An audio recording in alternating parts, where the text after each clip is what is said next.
Morgan's abdomen cramped.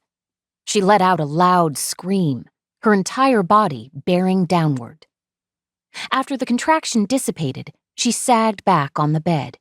Tears rolled down her cheeks. The midwife they'd brought in patted her knee. "It won't be long now.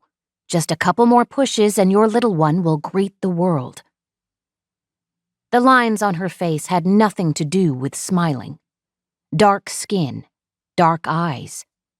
She was kind, but she'd seen too much to let that spark hope in her eyes. She knew exactly what was happening here.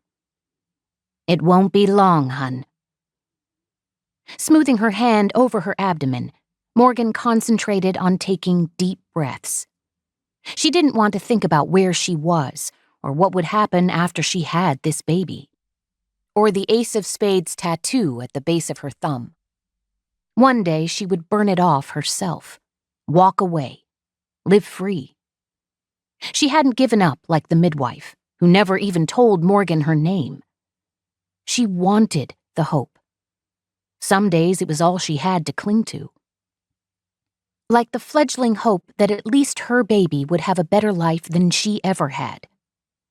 She could walk away knowing that, believing it, even if it was all she believed in. The next contraction swelled in her midsection. Morgan's body contorted toward the middle. Her fingers curled into fists, and her knees came up almost to the t-shirt over her chest. "Push, baby girl." The midwife held her knee.